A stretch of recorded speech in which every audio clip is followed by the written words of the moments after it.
अस्सलाम वालेकुम, ईशा सुलेमान हियर। आज हम स्टार्ट करेंगे एक्सरसाइज नंबर 7.2। ठीक है बेटे, एक्सरसाइज नंबर 7.2 के अंदर जो हमारा कॉन्सेप्ट यूज हो रहा है पहले वाले क्वेश्चन में, उन्होंने आपसे कहा है find the point of intersection. Question number 1 है फाइंड पॉइंट्स ऑफ इंटरसेक्शन। अच्छा देखिए, उन्होंने भी पॉइंट्स लिखा है यानी कि मोर देन वन होगा, और मैं भी आपको बताती हूँ कि कैसे। किसके दरमियान? Of the given line and circle. Okay जी बेटे, पार्ट 1 यहाँ लिखते हैं x minus Y plus 1 is equal to 0, X square Y square 3x minus 8 is equal to 0। बेटे देखें, एक सर्कल है, ठीक है, उसको एक पॉइंट, एक लाइन एक किसी पॉइंट पे टच करके गुजर रही है, ठीक है। ये भी पॉसिबिलिटी है कि अब देखिए, अगर एक जगह से गुजर रही है तो एक पॉइंट को टच कर रही है तो एक ही पॉइंट आएगा इंटरसेक्शन में। बट हो सकता है कि कोई लाइन ऐसे गुजर जाए, तो बेटे 1 और 1 2 दो पॉइंट से भी गुजर सकती है। तो आपके पास आंसर में एक पॉइंट भी आ सकता है और दो पॉइंट्स भी आ सकते हैं, ठीक है। तो वहां से आपने इस चीज का टेंशन नहीं लेने के लिए एक ही क्यों आया और दो ही क्यों आया। पॉसिबिलिटी है 1 पॉइंट ऑफ इंटरसेक्शन आने के और 2 पॉइंट ऑफ इंटरसेक्शन आने के। ओके जी, सोल्यूशन स्टार्ट करते हैं। बहुत सिंपल सा क्वेश्चन है बेटे, इसको इक्वेशन 1 कह लें, इसको इक्वेशन 2 कह लें, ठीक है। फ्रॉम 1 बेटे, इसमें से या x या y किसी एक की वैल्यू फाइंड आउट कर लें। तो y की वैल्यू हमारे पास क्या आ जाएगी बेटे, ये माइनस वाई है, वहां जाके प्लस वाई हो जाएगा, पीछे क्या रहेगा x प्लस 1, ठीक है। अब इसको क्या करना है हमने, put into, equation number 2 में पुट करते हैं। बेटे x का स्क्वायर प्लस y का square minus 3x minus 8 is equal to 0। Okay, open करते हैं, a प्लस बी का होल स्क्वायर, ठीक है।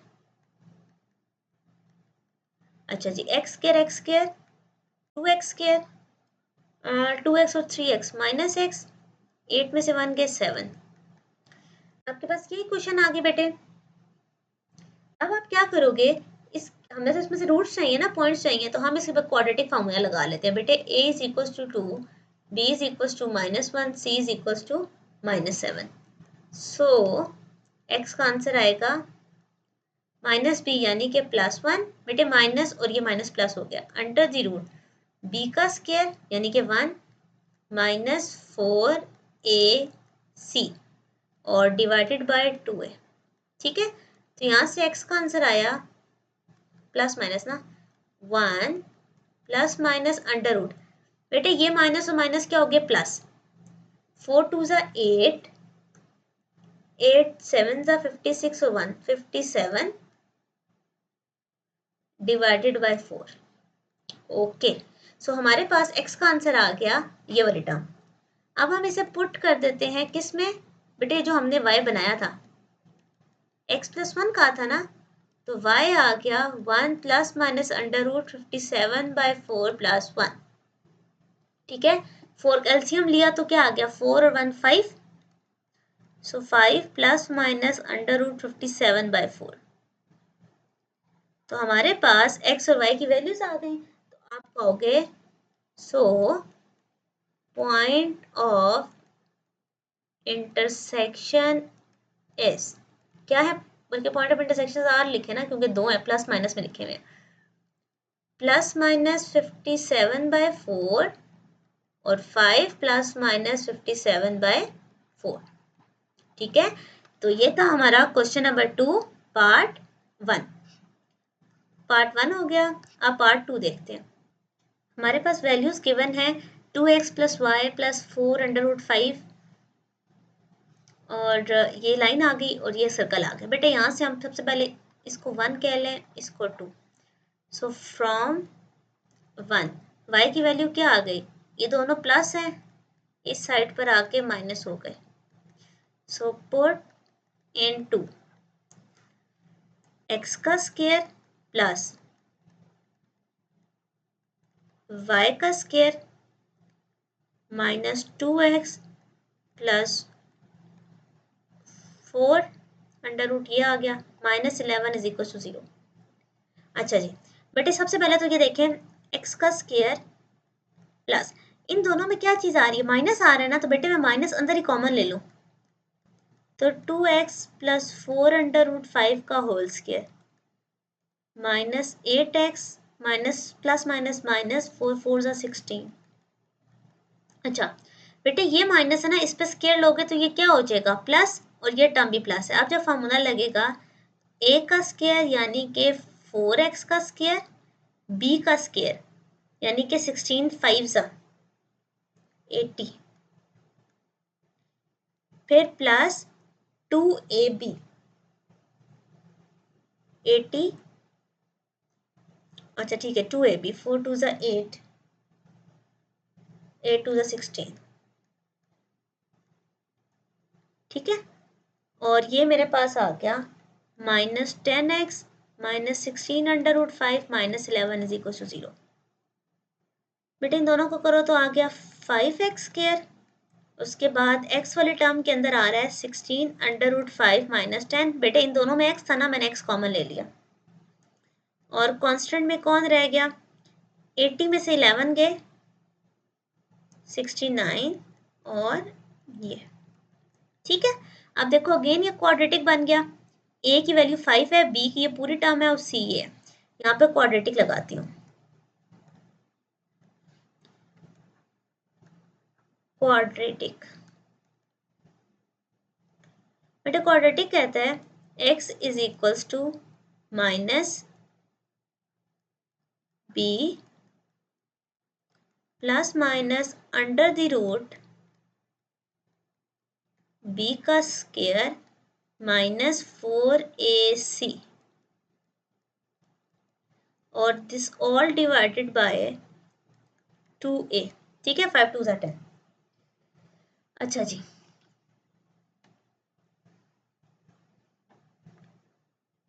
ओके बेटा जी, अब इसको ओपन करते हैं, हमारे पास ये बन जाएगा, ये माइनस माइनस प्लस 10 प्लस हो जाएगा और 16 के साथ माइनस आ जाएगा, ठीक है, plus minus under the root a minus B का होल स्क्वायर, तो मेरे पास आएगा 1280 प्लस 100 माइनस 320 अंडर रूट 5, फिर इस सब को मल्टीप्लाई किया, माइनस 1280 नहीं 1380 और 320 under root 5,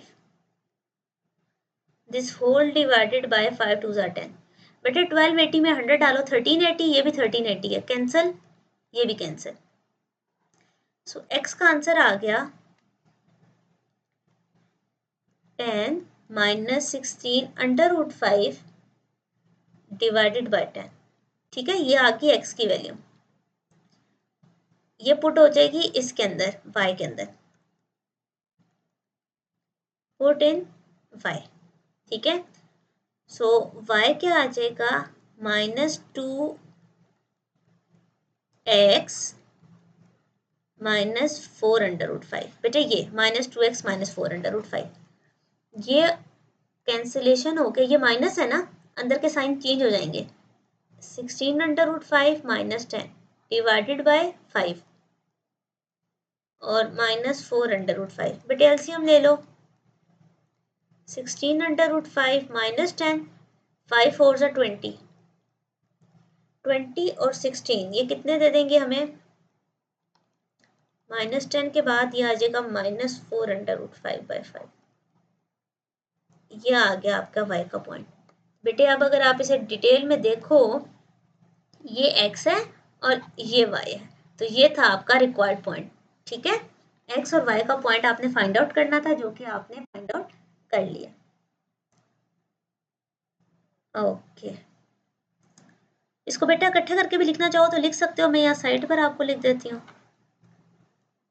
answer is 10 minus 16 under root 5 by 10 और minus 10 minus 4 under root 5 by 5, ठीक है, ऐसे करके लिखना है, बट आप बता दो।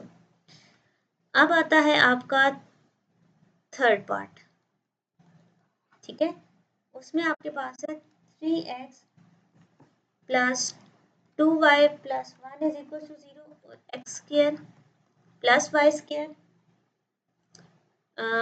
यहाँ पे माइनस है, minus X plus Y plus 2 is equal to 0। ठीक है, अगेन इसी में से पहली वाली में से वैल्यू निकालेंगे और दूसरे वाले में पुट कर।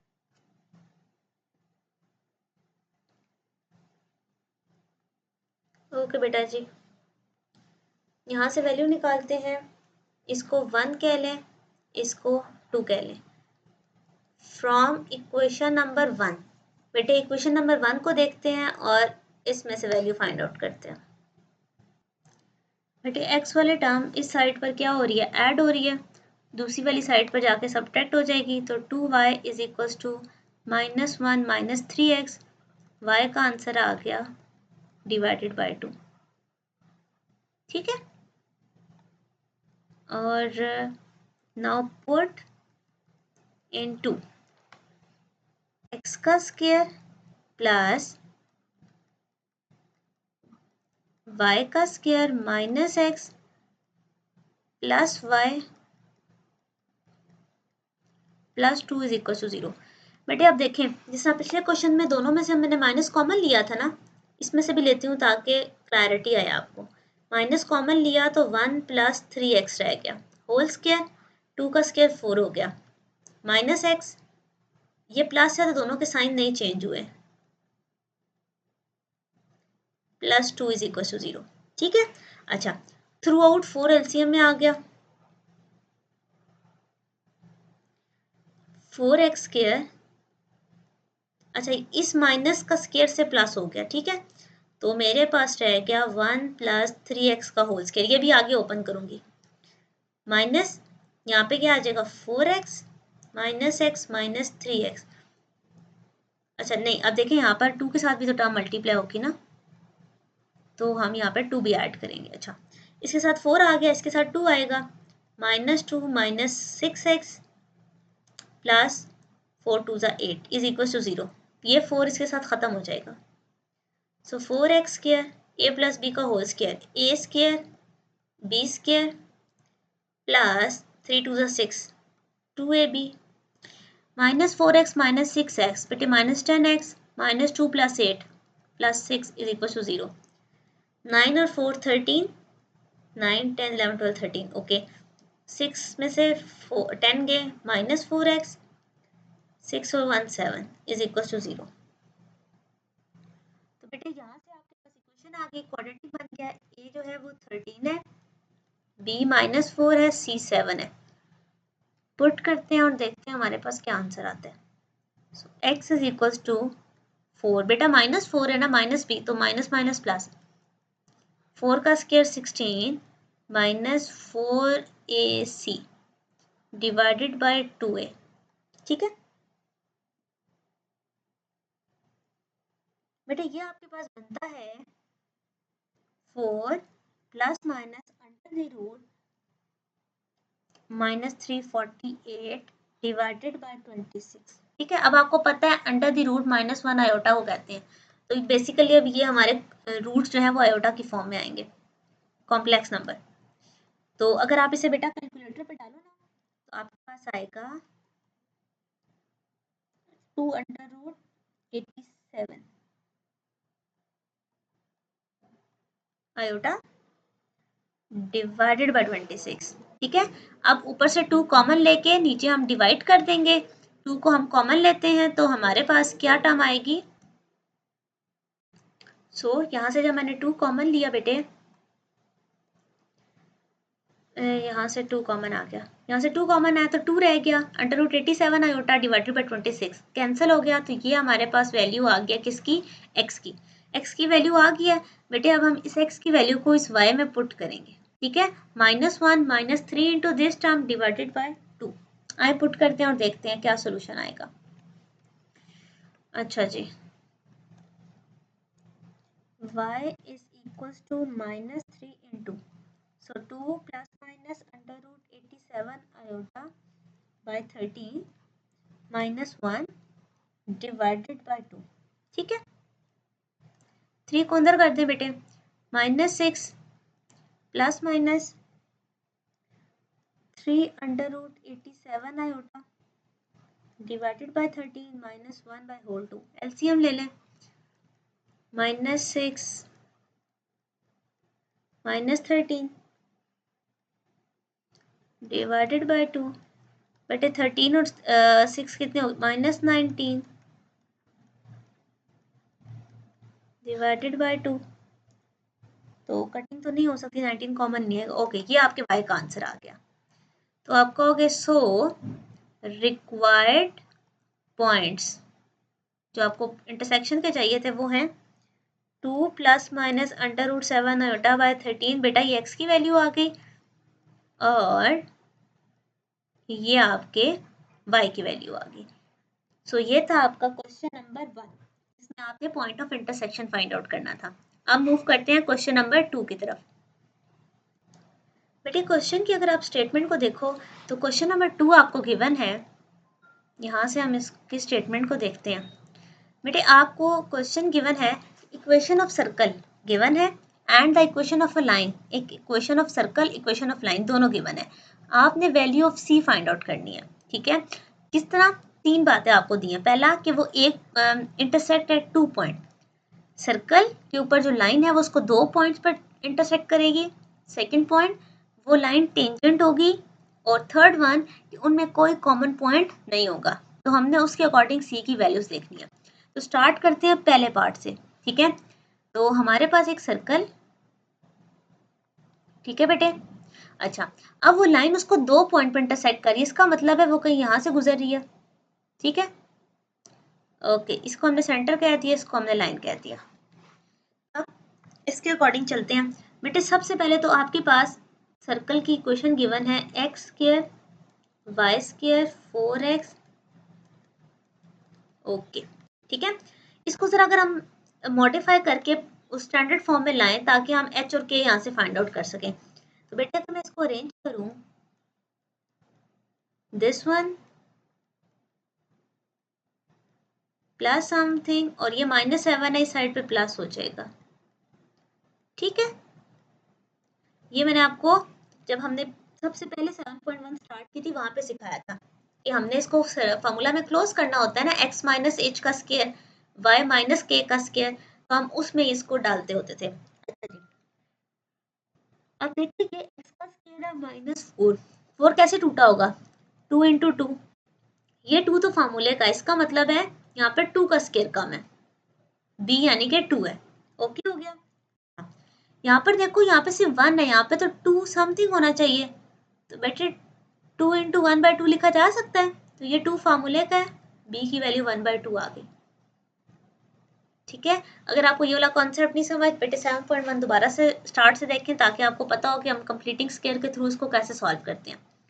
एनीवेज, मुझे इनके स्क्वायर्स कंप्लीट करने थे।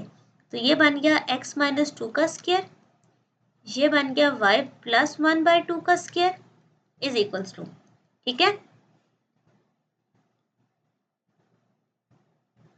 7 + 4 + 1/4।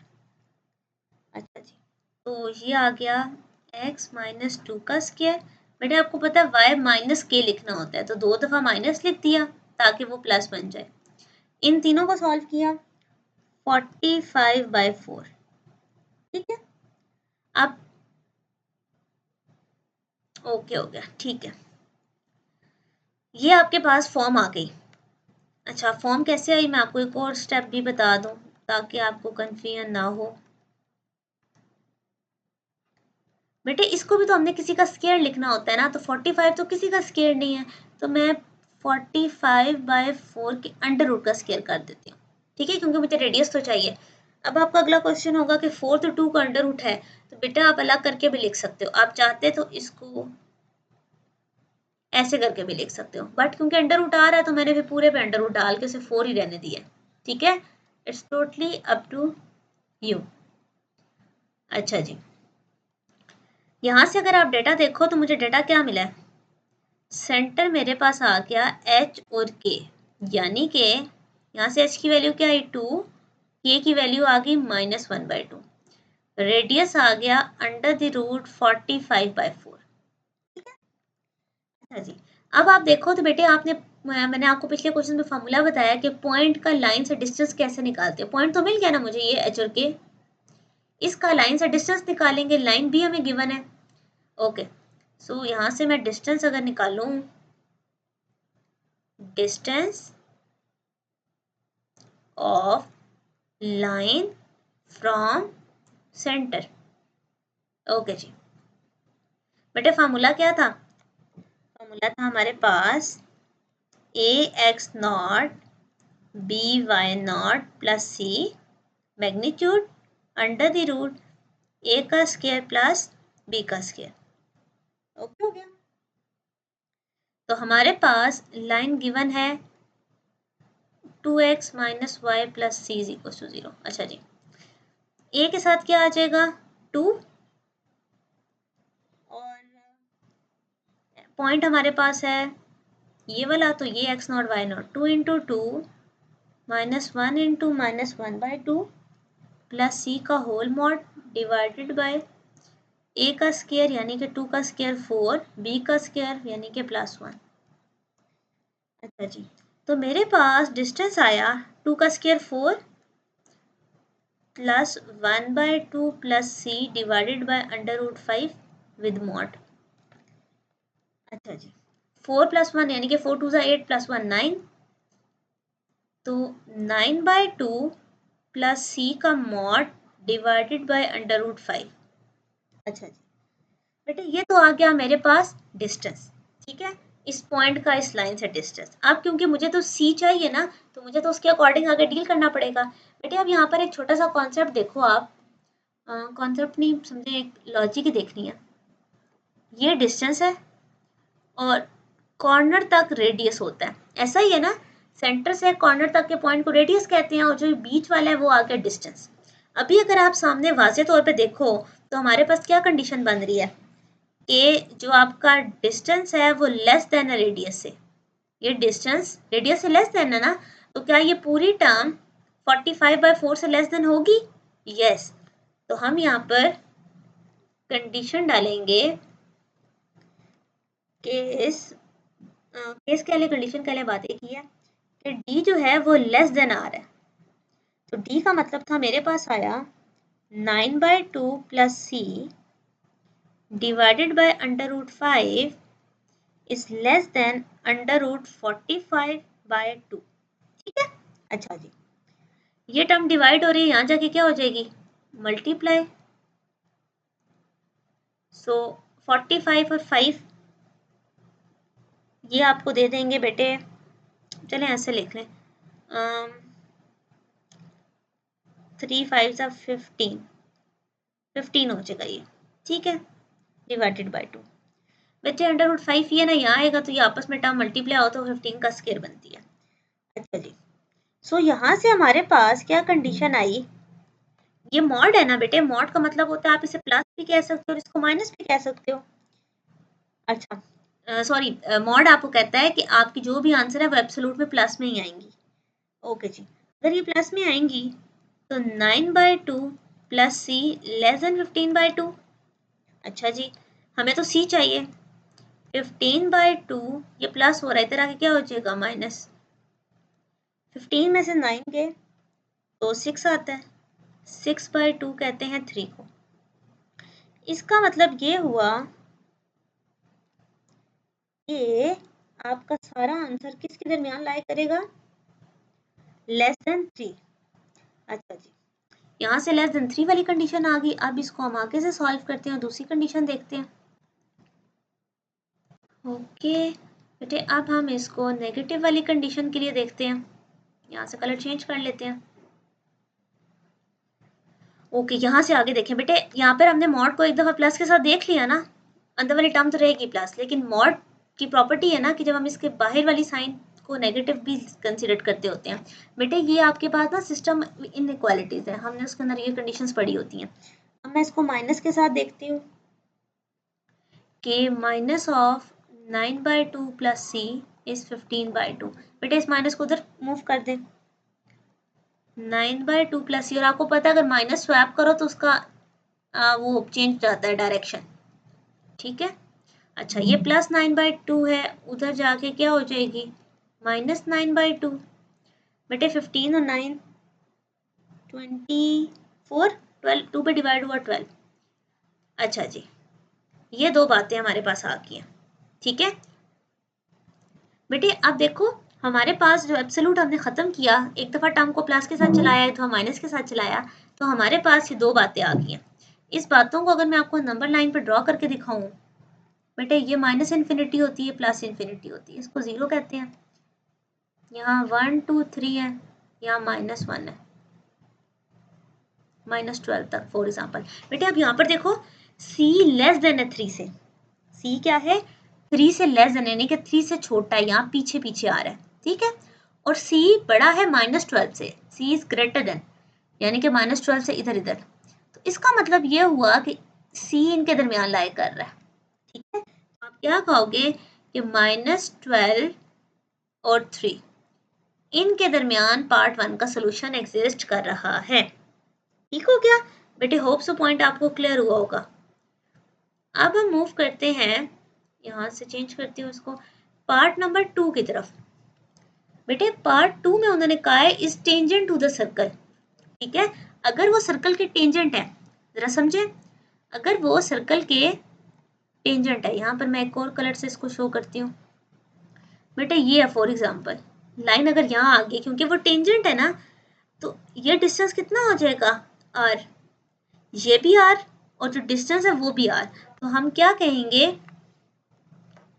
बेटे, क्योंकि लाइन टेंजेंट है तो हम कहेंगे कि फिर d और r सेम हो गया, d और r क्या हो गया सेम हो गया। तो d ये वाली कंडीशन फिर से उठाते हैं, कहाँ पर थे हम लोग, ये वाली 9/2 plus c is equal to 15/2। बेटे c आ जाएगा 15/2 माइनस 9/2। यहाँ से c मेरे पास आएगा कैलकुलेशन से 15 में से 9 गए तो 6/2 इज 3, और 9/2 plus c is equal to -15/2, -15/2 minus 9/2 -12। बेटे एब्सोल्यूट के साथ जब भी हम इक्वालिटी डालें तो प्लस के साथ सॉल्व होगा, नहीं तो हम माइनस के साथ। यहाँ से हमारे पास c का आंसर आ गया 3 और c का आंसर आ गया -12 इक्वल्स टू में आया। अच्छा वापिस आए बेटे, अब देखो तो थर्ड उन्होंने कंडीशन दी है no common point with the circle.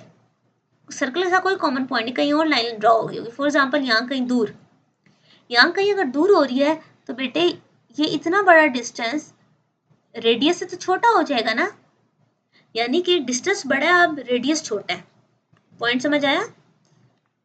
अब अगर मैं यहाँ पर लिखूं, हमारे पास जो थर्ड कंडीशन है वो कहती है कि जो आपका डिस्टेंस है वो ग्रेटर है आर के, ठीक है।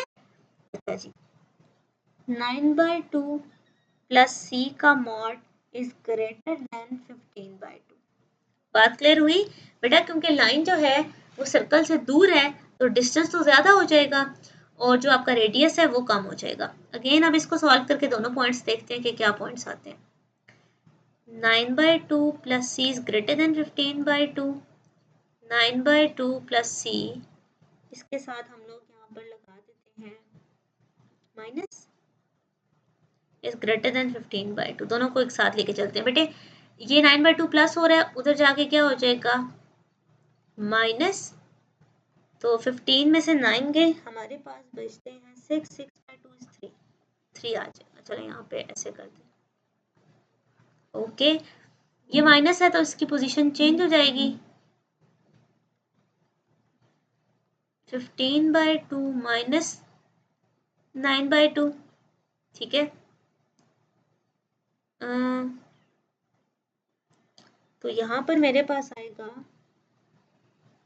अच्छा ये माइनस इस साइड पर गया ना तभी तो पोजीशन चेंज हुई है, तो -15 -9 आपके पास 24 और वो दे देगा -12। अच्छा अब इसको नंबर लाइन पर ड्रॉ करते हैं, ये कहीं 0 है, ये 1, ये 2, ये 3, ये -1, ये -2, ये कहीं -12 है। अच्छा बेटे अब देखो तो वो कह रहे हैं c ग्रेटर देन 3 के, यानी कि 3 से आगे वाली सारी टर्म्स, c छोटा है -12 से, यानी कि -12 से पीछे वाली टर्म, तो इस बार जो सोल्यूशन एग्जिस्ट करेगा वो इधर एग्जिस्ट करेगा, बीच वाले एरिया में नहीं करेगा। पॉइंट क्लियर हुआ? सो c will be greater than 3 and c is less than -12। ठीक है, सो ये था हमारा क्वेश्चन नंबर 2। बेटे बहुत इंपॉर्टेंट क्वेश्चन था, फिर से देख ले, मैं आपको बात टोटल ओवरऑल एक बार फिर से इसको सम अप कर देती हूँ। बेटे इक्वेशन ऑफ सर्कल थी आपके पास, और आपके पास एक लाइन गिवन थी।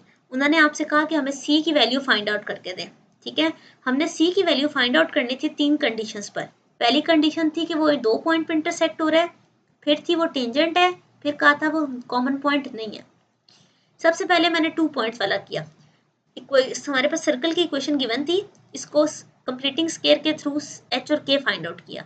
एच और के जब आ गया तो मैंने लाइन से उसका डिस्टेंस निकाल लिया। बेसिकली मेरे पास डिस्टेंस आ गया, इसके ऊपर मैंने तीनों कंडीशंस लगाई हैं। अगर वो 2 पॉइंट पे इंटरसेक्ट कर रहा है तो वो डिस्टेंस कम है रेडियस से। ठीक है, रेडियस तो पीछे तक जा रहा था, तो मैंने कहा कि डिस्टेंस लेस है रेडियस से। फिर अगर वो टेंजेंट है तो फिर डिस्टेंस और रेडियस दोनों क्या हो गए? सेम।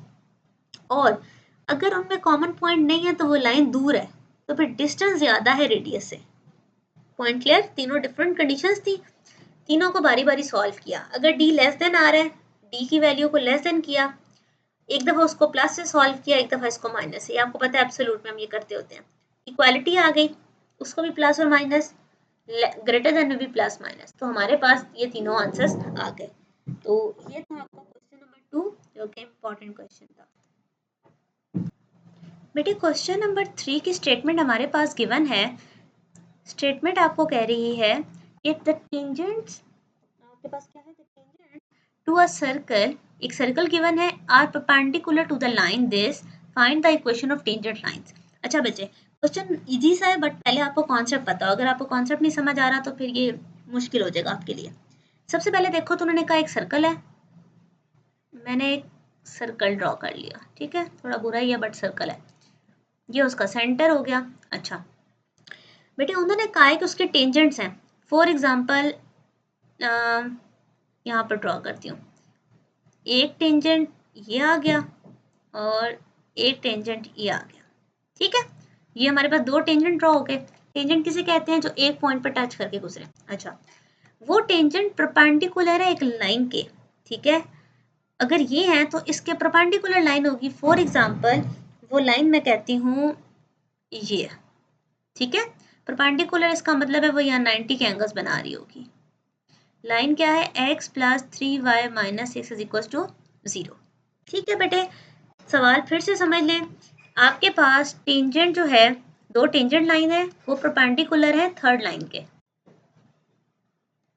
ठीक हो गया? कॉन्सेप्ट समझ आया कि हमारे पास 2 टेंजेंट लाइन है जो कि परपेंडिकुलर है थर्ड लाइन के। ठीक है, अब देखते हैं कि इस डाटा से हम कैसे चीजें फाइंड आउट करते हैं। सबसे पहले तो जो मुझे इक्वेशन गिवन है सर्कल की, इसके थ्रू अगर मैं देखूं तो मुझे क्या डेटा पता है?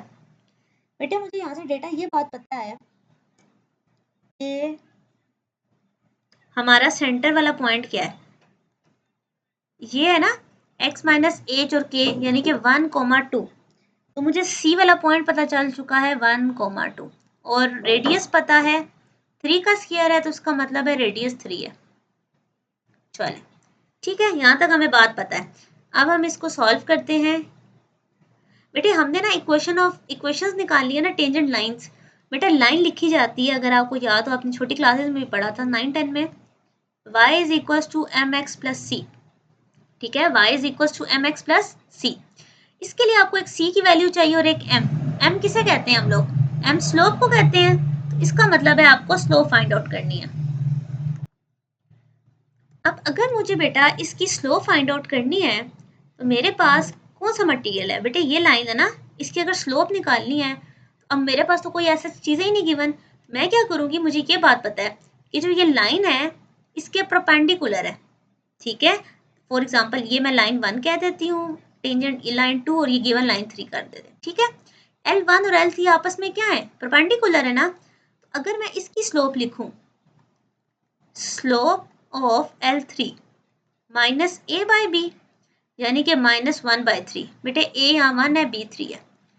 आपको ये बात पता है कि स्लोप ऑफ m1 और स्लोप ऑफ m3 आपस में -1 के इक्वल होंगे। क्यों? क्योंकि line 1 is perpendicular to line 3। तो हम यहाँ से निकाल सकते हैं बेटे, स्लोप 3 है -1/3 इज इक्वल टू -1। ये डिवाइड हो रहा है, इस साइड पर क्या हो जाएगा, मल्टीप्लाई, माइनस और माइनस कैंसिल हो गए, यानी कि स्लोप आ चुकी है y is equal to 3x plus c। इसको जरा अरेंज करें तो ये क्या बनेगा, 3x और इसको इस साइड पे सबको ले जाए ना, -3x plus Y minus C is equal to 0। Line आ गई बेटे, ये हमारे पास लाइन तो आ गई है, ठीक है। अब इसमें कहाँ पर चीज़ मिसिंग है, यहाँ पर मिसिंग ये है कि हमारे पास c की वैल्यू नहीं है, ठीक है। अब c निकालते हैं। अच्छा जी, अब c के लिए बेटा देखो, मुझे ये पता है कि इस लाइन का इस पॉइंट से डिस्टेंस कितना है, 3 है। तो क्या मैं डिस्टेंस वाला फॉर्मूला लगा सकती हूँ कि 3 किसके इक्वल है, 3 इक्वल है डिस्टेंस फ्रॉम लाइन, कौन सी लाइन, ये वाली, -3x plus Y minus C is equal to 0, किससे, टू द पॉइंट 1, 2, ठीक है। अब डिस्टेंस फॉर्मूला लगाते बेटे, 3 इज इक्वल टू -3 के साथ 1 आ गया, +2 और माइनस सी एब्सोल्यूट के साथ, डिनोमिनेटर में क्या आएगा, 3 का स्क्वायर 9 + 1, ये क्या बन गया बेटे, 3 is equal to -3 + 2 -1 minus C divided by √10, ये वहां जाके मल्टीप्लाई हो जाएगा, 3 √10 is equal to -1 minus C, और एब्सोल्यूट में चल रहा है बेटे। देखो एब्सोल्यूट, इसमें से मैं अगर माइनस कॉमन लूँ, 1 + c रह गया बेटे, एब्सोल्यूट ने इस माइनस को क्या कर दिया, प्लस कर दिया, ठीक है। तो 3 √10 is equal to absolute of 1 + c। तो आपको पता है जब एब्सोल्यूट हम हटा रहे होते हैं तो हम प्लस माइनस के साथ लिख देते हैं दूसरी साइड। तो यहाँ से c का आंसर आ गया -1 ± ये, ठीक है। अब ये 2 पॉइंट्स क्यों आए हैं बच्चे, देखें हमने इसी क्वेश्चन में पुट करना है ना, ये लाइन की बनाई थी, y is equal to 3x - 1 ± 3 √10। बेटे ये आपकी इक्वेशन है। अब देखिए, एक दफा प्लस के साथ लिखोगे, एक दफा माइनस के साथ, क्योंकि देखो ये डिस्टेंस तो सेम है, अब वो सिर्फ नोटेशन का फर्क है। अगर इस साइड पर है तो शायद प्लस वाला पॉइंट है, इस साइड पर है तो माइनस वाला पॉइंट है। लाइन तो एक जैसी थी ना, तो इक्वेशन तो सेम आ गई। अब क्योंकि वैल्यू तो फर्क पड़ेगी, क्वाड्रेंट सिस्टम है, इस वजह से एक दफा प्लस के साथ और एक दफा माइनस के साथ। तो बेटा ये था आपका क्वेश्चन नंबर 3, ठीक है। ओके जी, अब मूव करते हैं क्वेश्चन नंबर 4 की तरफ। क्वेश्चन नंबर 4 बेटा हम नेक्स्ट वीडियो में करते हैं। यहाँ तक 3 क्वेश्चन हमारे हो गए हैं। ओके जी, अल्लाह हाफिज़।